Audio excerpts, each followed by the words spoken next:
Magandang araw sa inyong lahat. Narito na ang pinakabagong update sa lagay ng panahon ngayong Monday, September 22, 2025. Inaasahan na maglandfall ngayong araw ang Super Typhoon Nando sa bahagi ng Babuyan Islands. Dahil sa lakas at lawak ng epekto ng bagyong ito, itinaas na ng PAGASA ang pinakamataas na babala ng Tropical Cyclone Wind Signal number 5 para sa ilang bahagi ng bansa.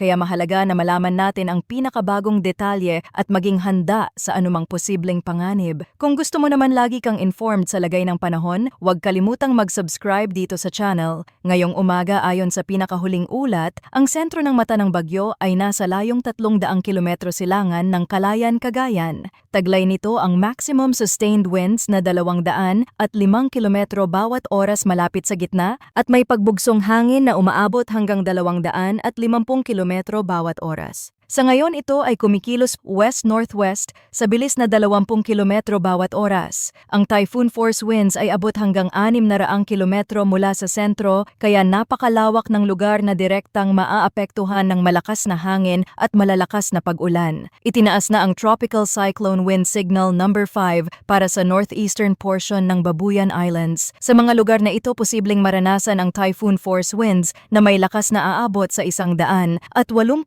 kilometro bawat oras. Ang lead time ay nasa 12 oras at ang epekto nito ay extreme threat sa buhay at ari-arian. Ito na ang pinakamataas na antas ng babala at nangangahulugan ng lubhang mapanganib na kondisyon. Nasa ilalim ng signal number 4 naman ang southeastern portion ng Batanes, nalalabing bahagi ng Babuyan Islands at northeastern portion ng mainland Cagayan. Sa mga lugar na ito inaasahan ang lakas ng hangin na 118 hanggang 184 kilometers per hour na magdadala ng significant hanggang severe threat sa buhay at ari-arian.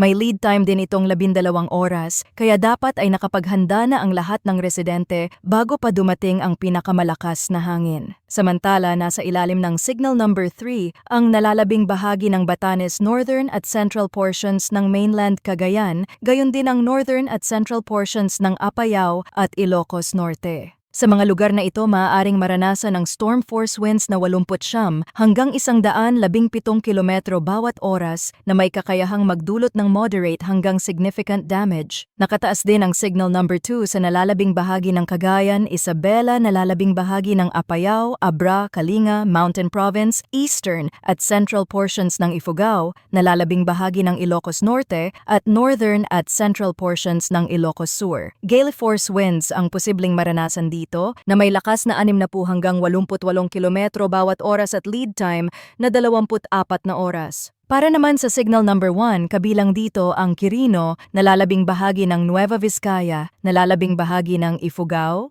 Benguet, nalalabing bahagi ng Ilocos Sur, La Union, Pangasinan, Aurora, Nueva Ecija, Bulacan, Tarlac, Pampanga, Zambales, at northern portion ng Quezon. Strong winds ang dala nito na nasa 39 hanggang 61 kilometro bawat oras. At bagamat minimal hanggang minor lamang ang banta, ay hindi pa rin ito dapat balewalain lalo na kung may kasabay na matitinding pag-ulan.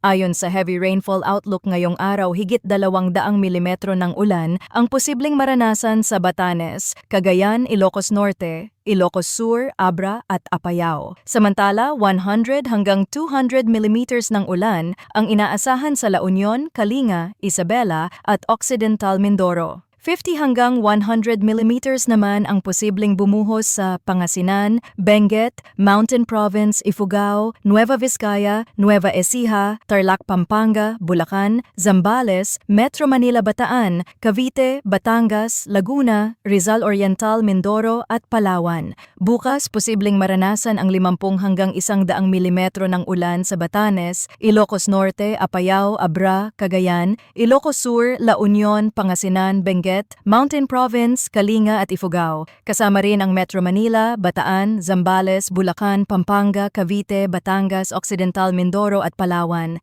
Sa Wednesday, September 24, 50 hanggang 100 millimeters din ng ulan ang posibleng bumuhos sa Pangasinan, Zambales, Bataan at Occidental Mindoro. Tandaan na mas mataas pa ang dami ng ulan sa mga bundok at elevated areas at posibleng lumala ang pagbaha at landslide lalo na sa mga lugar na dati nang binaha nitong mga nakaraang araw. Sa kasalukuyan, patuloy ang paglapit ni Nando papuntang Babuyan Islands Ayon sa forecast track, posibleng dumaan malapit o tuluyang maglandfall sa pagitan ng tanghali hanggang hapon ngayong Lunes. Inaasahang lalabas ito ng Philippine Area of Responsibility pagsapit ng umaga ng Martes, Setyembre 23. Ayon sa forecast, maaari itong manatili sa kasalukuyang lakas bilang super typhoon o posibleng lumakas pa bago tuluyang tumama sa extreme northern Luzon. Bukod kay Nando, may isa pang low pressure area sa timog silangan ng bansa na kasalukuyan pang nasa labas ng Philippine Area of Responsibility. Ayon sa international weather models,